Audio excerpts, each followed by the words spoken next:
খুব ভালো লাগছে এবং এখানকার নেতৃত্ব যেভাবে স্বাগত জানালেন সত্যি খুব ভালো লাগছে। এবং এর আগে আমি গত বিধানসভা নির্বাচন শুধু নয়, গত 4-5 বছর ধরেই এখানে প্রত্যেকের সাথেই মোটামুটি আমার মুখ চেনা, কারণ এতগুলো মিটিং আর এতগুলো প্রোগ্রাম আমি এখানে করেছি। ফলে আমার কাছে এটা অচেনা মাটি নয়। এখন আমার উল্টো দিকের লোকেরা কাদের পাঠাবেন আমি জানি না, লালবাড়ি থেকে ডাইরেক্ট এখানে চলে আসবেন, মানুষ চেনেন না, মাটি চেনেন না, গন্ধ চেনেন না, কিন্তু আমার প্রচুরবার আসা, মিটিং মিছিল করা, এখানকার নেতৃত্বদের সাথে পরিচয় আছে এবং সত্যি খুব ভালো লাগছে যেভাবে এখানে এনারা স্বাগত জানালেন এবং আমরা সবাই কনফিডেন্ট। দেখুন, কত ভোটে সেই অঙ্কটা তো আমি বলতে পারবো না, তবে আমরা জিতছি এইটুকু বিষয় আমরা নিশ্চিত। তমলুকের মানুষ আমাদের সঙ্গে আছেন এইটুকু ব্যাপারে আমরা নিশ্চিত। কত ভোটে জিতছি সেই অঙ্কটা, তবে আমি আপনাদের এইটুকু বলতে পারি, নির্বাচন যখন প্রচার শেষ লগ্নে যাবে তখন গিয়ে আমি আপনাদের মার্জিনটা বলে দিতে পারবো, আজকের দিনই বলতে পারছি। এখনো তো ঘোষণা হয়নি মনে হয়।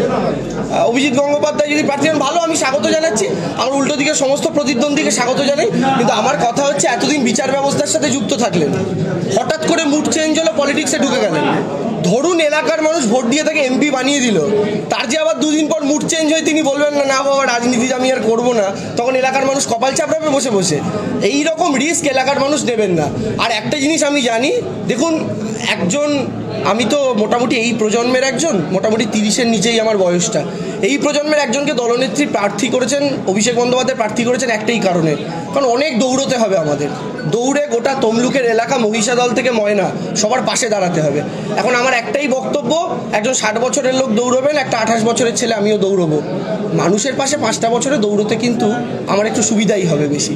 তো এলাকার মানুষ সেটা বিবেচনা করবেন বলে আমাদের বিশ্বাস। আর বাদবাকি প্রত্যেককে শ্রদ্ধা, প্রত্যেককে স্বাগত, তারা আসুন, লড়াই হবে, একটা সুন্দর শান্তিপূর্ণ নির্বাচন হোক, তমলুক একটা আদর্শ নির্বাচন হোক, এটাই চাই। হ্যাঁ, নন্দীগ্রাম থাকুক না, নন্দীগ্রাম এবার আমাদের লিড হবে। অলরেডি পঞ্চায়েতে আমরা 10,000 ভোটে এগিয়ে রয়েছি নন্দীগ্রামের জেলা পরিষদের হিসাবে, 10,000 সামথিং ভোটে। তো স্বাভাবিকভাবে আমাদের লিড হবে বলেই আমরা বিশ্বাস করি। নন্দীগ্রাম আমরা আমাদের ভালো ফলাফল হবে, এবং শুধু নন্দীগ্রাম না, 7টা বিধানসভা থেকে আমরা ভালো ফল করবো বলেই বিশ্বাস করি। দাদা, আপনি আজকে নন্দীগ্রাম যাচ্ছেন, গতকাল দেখা গেল নন্দীগ্রামে কিছু তৃণমূল কংগ্রেস কর্মী বিজেপিতে যোগদান করেছেন, কি বলবো? না, আমি যতদূর খবর পেলাম তারা তৃণমূল কংগ্রেস কর্মী নন, তারা সিপিএম কর্মী। আমি আপনাদেরই সংবাদ মাধ্যমে টিভিতে দেখেছি তারা নাকি সিপিএম কর্মী। আর সিপিএম কর্মীরা বিজেপিতে যাবেন, এতে অসুবিধার কোনো কারণ নেই, কারণ সিপিএম আর বিজেপির ভোট ব্যাংকটা একই। এখন মীনাক্ষী বিধানসভায় 5,000 ভোট পেয়েছিল, বিজেপির টার্গেট হচ্ছে ওই 5,000 ভোটকেও যদি ওদের দিকে আনা যায়, এই জন্য জয়নিং করাচ্ছে। কিন্তু আমাদের বিশ্বাস, যে কোনো পার্টিরই আমাদের বিরোধী দলের ভোট কমবে, সেটা তৃণমূল কংগ্রেসে এসে যুক্ত হবে, কারণ মানুষ মমতা বন্দ্যোপাধ্যায় দ্বারা উন্নয়ন পেয়েছেন, মানুষ মমতা বন্দ্যোপাধ্যায় দ্বারা কাজ পেয়েছে। বার্তা একটাই, পঞ্চায়েত আমাদের, সরকার আমাদের, 7টার মধ্যে 4টে বিধানসভার বিধায়ক আমাদের, লোকসভা সিট যদি আমাদের হয় আমরা কাজ করতে পারবো, আমরা উন্নয়ন করতে পারবো, এবং আমরা তমলুকের মানুষের সমস্যার কথা পার্লামেন্টে তুলে ধরতে পারবো। তমলুকের প্রবলেমের কথা এতদিনের সাংসদরা কবার তুলে ধরেছেন আমার সংশয় আছে, যদিও তাদেরকে আমরাই টিকিট দিয়েছিলাম, আমাদের দল থেকেই টিকিট দেওয়া হয়েছিল, কিন্তু দল মাঝে মধ্যেই ভুল করে, আমাদেরও সেই ভুল হয়েছিল, একটা পরিবারের হাতে এলাকাকে তুলে দেওয়া। আজকের দিনে যে কারণে আমাদের প্রশ্ন শুনতে হচ্ছে, এটা তো এই পরিবারের গড়, ওই ব্যক্তির গড়। আসলে কোনো মাটি কারোর গড় হয় না, আমরা এখন রাজতন্ত্রে নেই, আমরা গণতন্ত্রে আছি, ফলে কোনো ব্যক্তির গড়, কোনো পরিবারের গড় বলে কিছু হয় না। সেই জায়গা থেকে দাঁড়িয়ে আমরা বিশ্বাস করি মানুষের উন্নয়ন, মানুষের কাজ এবং তমলুকের মানুষের সমস্যার কথা তুলে ধরা।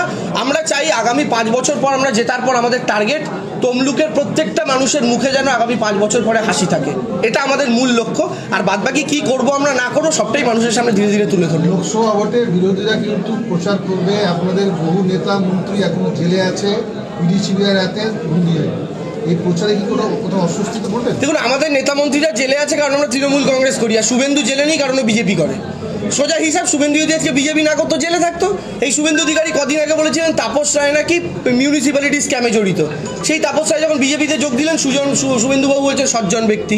অজিত পাওয়ার থেকে শুরু করে একের পর এক নেতা, হেমন্ত বিশ্ব শর্মা, দেখুন না, প্রত্যেকের বিরুদ্ধে বিজেপি দুর্নীতির অভিযোগ করেছিল, আজকে বিজেপিতে যাওয়ার পর তারা প্রত্যেকে সাধু হয়ে গেছে, ভালো হয়ে গেছে।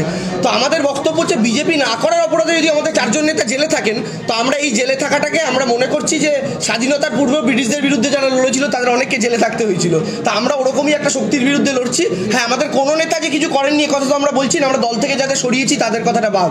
নিজের বাড়ি মানেই মাথার উপর নিশ্চিন্ত ছাদ, ছাদকে রক্ষা করুন রোদ বৃষ্টির যাবতীয় প্রকোপ থেকে।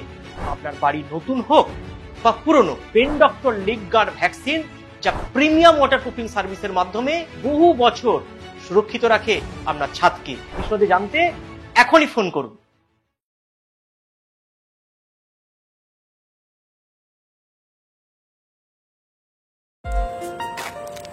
আপনার বাড়ি কিংবা অফিস সাজিয়ে তুলুন সাউথ এশিয়ার সব থেকে বড় ফার্নিচার প্রস্তুতকারক দামরো অ্যান্ড পিয়েস্ট্রা ফার্নিচার এখন নিমতৌড়িতে।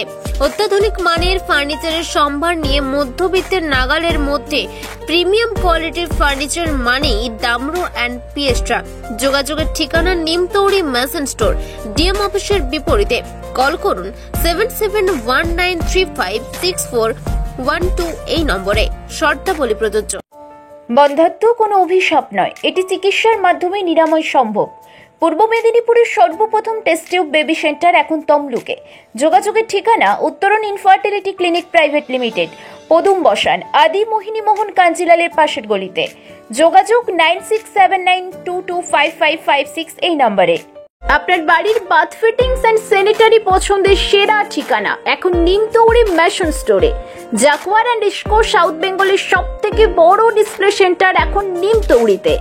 আপনার বাথরুম সাজিয়ে তুলুন Jaquar and IISCO complete bathroom solution দিয়ে।